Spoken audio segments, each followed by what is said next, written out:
하나님을 섬기는 일이 실패하는 첫 번째 이유는 가장 크게 하나님의 뜻과 우리의 소원이 늘 다르기 때문입니다.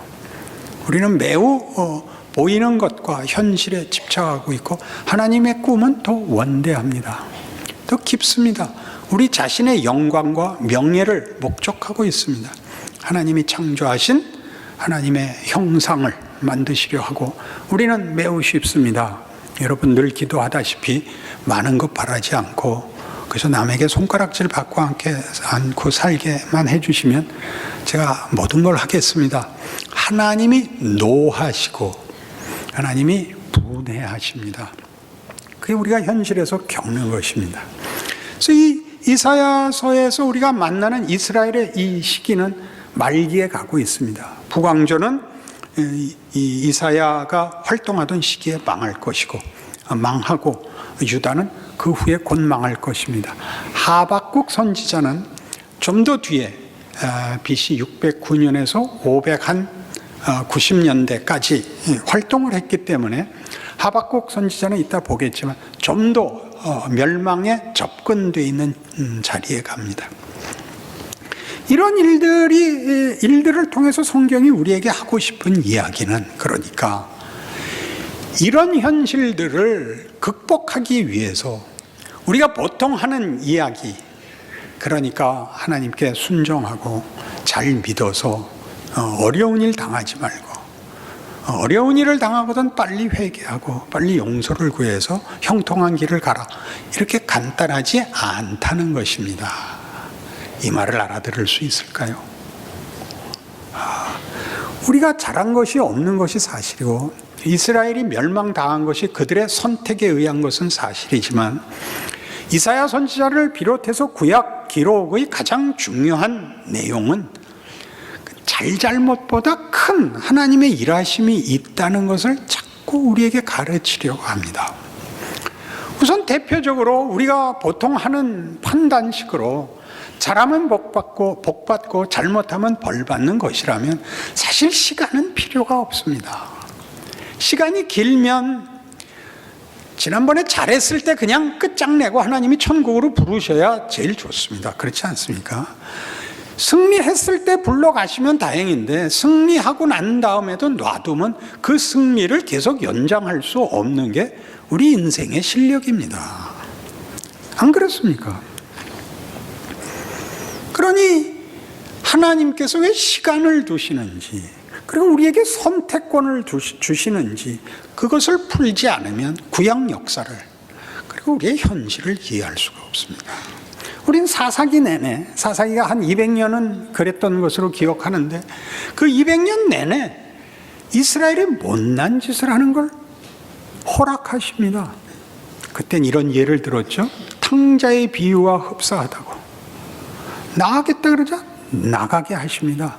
달라는 재산 주십니다. 왜 하나님은 그렇게 하실까요? 거기서 하나님은 우리에게 기회를 주시고 선택하게 하시고 우리의 선택이 결과하는 걸 보게 하십니다. 그건 우리가 잘못한 것의 결과입니다. 역사는 그런 거죠. 잘못해서 그렇게 된 겁니다. 그럼 잘못해서 그렇게 됐으니 다음엔 잘못하지 말고 잘해서 좋은 걸 얻자. 그러면 이 세상에 유토피아가 옵니다. 세상엔 천국이 없습니다. 그건 하나님이 만들어서 나중에 주실 것입니다. 그럼 없는 세상은 왜 살게 하는가? 우리가 가진 선택이, 우리가 가진 자유가 무엇인가 보라고 합니다. 하나님을 외면할 자유까지 주십니다. 얼마나 무시무시합니까? 우리의 소원은 그렇게는 싫다 아닙니까? 그럴 필요 없지 않습니까? 여러분 이제 목사가 되면 기도를 이렇게 해요. 하나님, 오늘 내가 설교할 때 하나님이 나를 주장하셔서 저는 없애주시고 오직 하나님의 기계로 사용해 주십시오. 그렇게 안 한다니까. 무슨 소리냐? 네가 하고 싶은 대로 하라. 아, 그러다 햇소리 하면 어떡해? 그럼 욕먹어야지. 여러분들이 계속 기도가 뭐죠? 성령이 오셔서 생각할 필요 없이 잘해서 고난 없게 해주십시오. 그럴 수는 없다. 고난은 당해야 된다. 왜? 네가 선택해라. 네가 결정해라. 그래서 거기서 커라. 이 역사입니다. 인생입니다. 하나님이 우리에게 주신 고유한 권리고 책임입니다. 그렇게 따지면 무슨 일이 생기는가?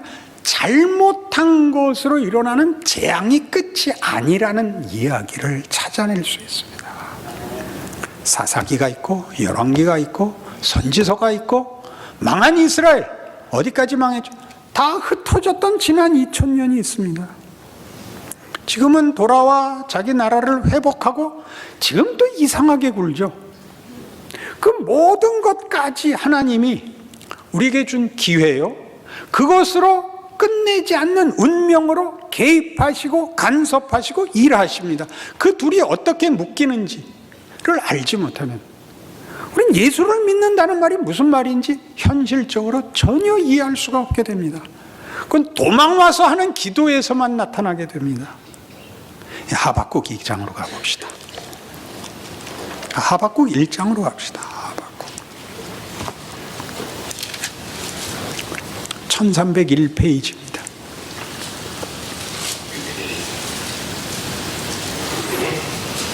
하박국서 1장 2절 여호와여 내가 부르짖어도 주께서 듣지 아니하시니 어느 때까지리까 내가 강포로 말미암아 외쳐도 주께서 구원하지 아니하시나이다. 어찌하여 내게 죄악을 보게 하시며 패옥을 눈으로 보게 하시나이까. 겁탈과 강포가 내 앞에 있고 변론과 분쟁이 일어났나이다. 이러므로 율법이 해이하고 정의가 전혀 시행되지 못하오니 이는 악인이 의인을 애워쌌으므로 정의가 굳게 행하여짐이니이다. 하박국의 그 비명은 이겁니다. 하나님, 나라가 악해져서 사회가 엉망이 됐는데 그 바람에 우리 의인들까지 고생을 하고 있습니다. 하나님, 왜 두고만 보십니까? 하나님이 이제 뒤에 답하십니다. 집에 와서 보십시오. 걱정 마라. 내가 심판할 것이다. 내가 갈대아 사람들을 일으키겠다. 바벨론입니다. 하박국은 BC 609년에서 597년까지, 그러니까 당시는 바벨론이라는 나라가 그렇게 강성해질 줄 몰랐을 때 이제 약속이 되는 거죠. 그때는 아수르가 더 셀 때 갈대아를 불러서 이제 아수르를 꺾고 그리고 유다도 망하게 할 것입니다. 저들의 잘못을 내가 징치하고 심판하리라. 하박국이 펄쩍 뛰었죠. 아니 그러면 우리 의인들도 다 같이 망하는 거 아닙니까? 그렇잖아요. 나라가 망하면 그 속에 있는 그 나라의 다수가 잘못하고 그 나라 전체가 잘못했어도 그 안에 있는 의인들은 억울한 것 아닙니까? 그래서 하나님이 그 유명한 말씀을 주십니다. 의인은 믿음으로 산다. 이 역사에서 면제되지 않습니다. 나라의 운명에서 의인이라고 해서 면제되지 않습니다. 그럼 뭐라고 답을 주셨다고요? 의인은 믿음으로 산다. 그 말은 신약에 와서 이렇게 성취됩니다. 로마서 1장으로 오시면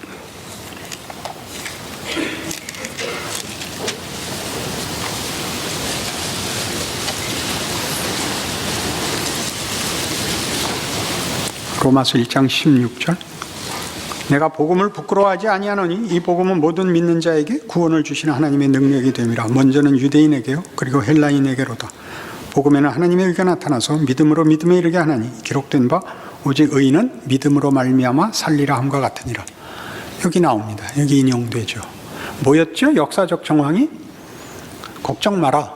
이 불의한 나라, 이 악한 사회 내가 심판한다. 아이고 하나님, 그럼 우리 의인들은 어떻게 됩니까? 의인은 믿음으로 산다. 믿음이란 뭘까요? 우리가 아는 모든 원칙, 인과관계, 보상, 이해 이런 것보다 큰 거다. 어떻게 크냐고요? 망하는 것이 손해가 아니다. 십자가로 예를 들면 죽으면 끝이 아니다. 그래서 우리가 알고 있는 우리 세상에서의 우리가 저지른, 우리가 자초한 재앙, 그 재앙이 재앙으로 끝나지 않는다.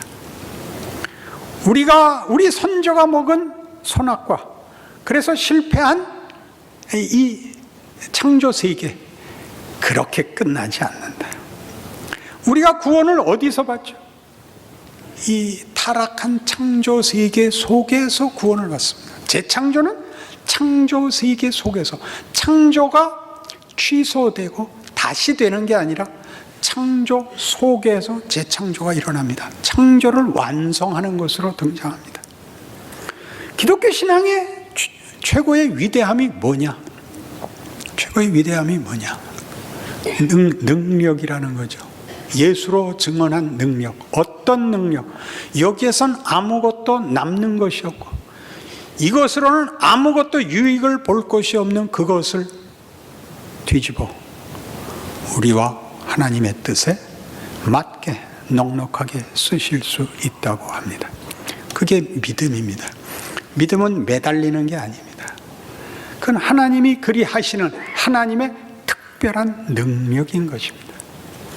그러니 구약 이스라엘이 멸망한 것으로, 포로가 되는 것으로 모든 인류에게 복음이 넘친 것 같이, 그리고 역사가 가지는 인과 법칙에 의하여 운명을 결정하는 게 아니라 그 난리, 재앙, 그 멸망, 그 비극 속에 하나님이 그의 일하심과 그의 뜻과 목적을 그 속에서 키우고 계시다는 것을 발견하는 것이 기독교 신앙인만이 가지는 눈이다 이겁니다.